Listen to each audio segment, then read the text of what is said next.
we're just going to kind of run through some of the things that we've been working on in the shop here for the last few weeks.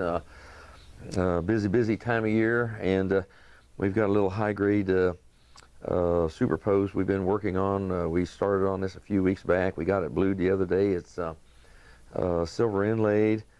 It's a factory gun. This is just a holder we put on them when we blew them. Kind of put them down in the tank, and that's why I haven't taken the holder off yet. But it's in the works. It's progressing right along, and when we get a little closer to finished, we'll run another video on it, see how it comes out. That's one of them we're doing. What else we got here? We've got more. He's gonna have to do some editing. Oh, here, they're all over here where they don't belong.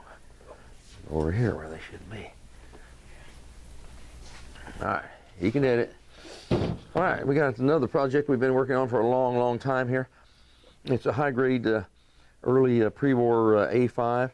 Came in, I think we did some previous videos on this. It was really a rough, rusty gun. Had cracks in the receiver in several places. We had to weld the cracks, sent it out for engraving, and the engraver went over and ran all the engraving. We niter blued the screws.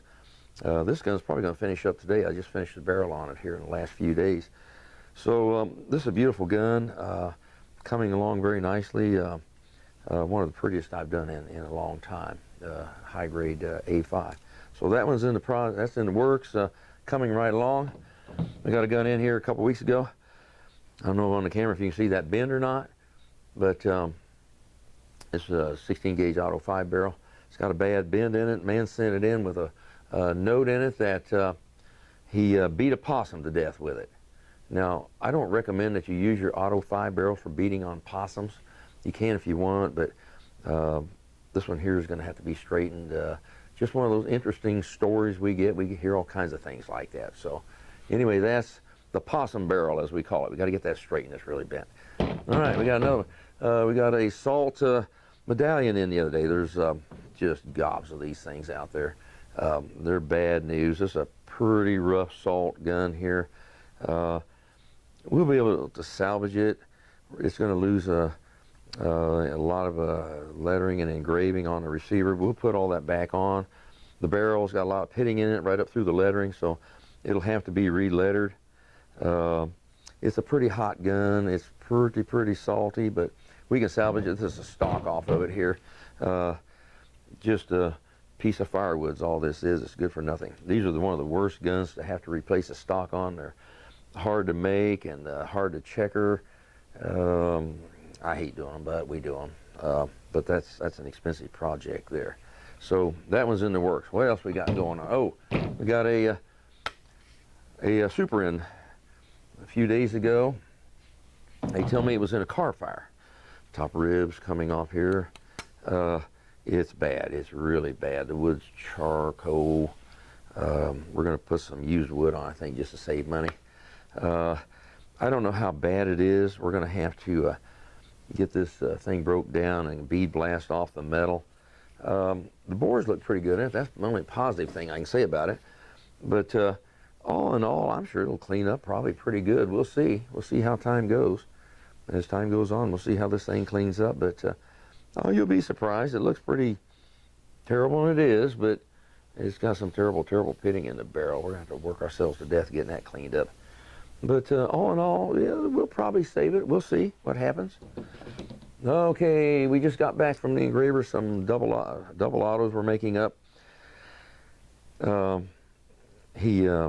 tell my engraver when I give him these. We got this gun in. I think it was a black double auto, and we anodized it in red, which is one of our prettier colors.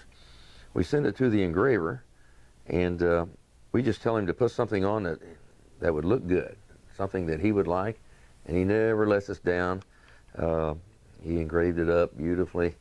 When they engrave through into that aluminum, it really, makes when you leave that engraving raw like that, boy, they really pop. You can really see them.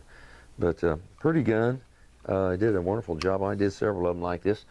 Wish I had the blue one up here to show, because he did a blue one that really looks good also. So that's one of our double auto projects. We got several of those going on right now. We're gonna go get the blue and bring it up here so you can see it, because it really came out good. Ball of Persia, I got so much going on today. I got a lot going on. I gotta go look at all this stuff over here. Get my small parts down there done. Hey, Aaron. Never mind, he's not here. What did his mom say? Tell the story of the stain on your shirt. Oh. Highlight the video. Okay. All right, they said, I'm really busy today. I got a lot going on. I got a blue today. I got a ton of stuff to do. I really don't have time to do this video. I told them that in the beginning. They said, you need to go up and change your shirt, and you can't do a video with that shirt. It's got a big blue spot on it. I know it does. I don't have time to go up and change it. I'm kind of a ball of nerves here today. I got a lot going on, and the shirt's going to have to stand. It's what it is. It's dirty. It's a workshop. What can I say? I don't even have a Browning hat on today. See, my friend gave me his coal mining hat. I got that on. That's just to hide the glare. Okay, here's the blue double auto. Isn't that pretty? As always, I just tell him, you're the engraver. Do something you think you'd like, something you'd like. And he never lets me down. Isn't that pretty? This was another black or maybe a silver double auto. We anodized it in blue, and that engraving, once it's done on that blue background, isn't that pretty? Got the red and the blue. And we do other colors. These are two of our favorites, and we sell these. These guns sell pretty fast once we do them.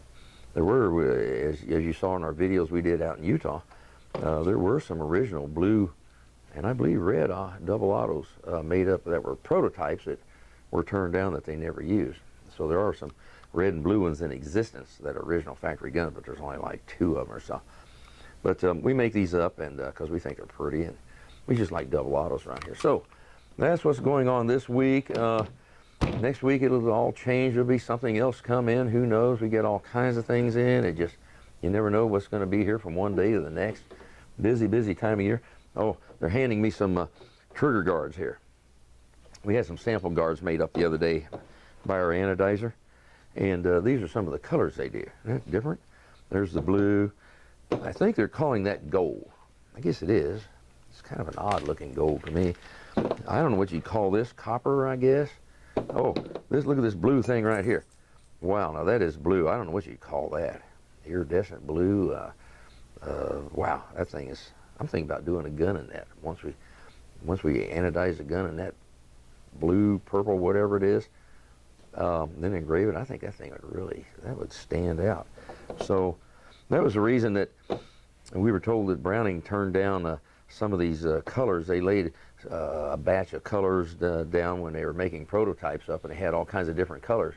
And Val Browning said people are not going to go out in the woods with a blue or a red double auto. They don't want blue or red, so he settled on the silver, the black, the green, and the autumn brown. But hey, they're different. I like that blue. I think that's one of the prettiest colors ever. And that red, my gosh, look at that. That's pretty. So these are just some of the colors. This almost looks pink to me. Some of the colors that our anodizer can do. So double autos are, they're kind of an inexpensive gun, and we don't charge a whole lot to work on them, but we got to make a little something on them. But guys like them, and they send them in to get them re-anodized and done in different colors and a little special engraving. And if that's what you like it. So we're good to go.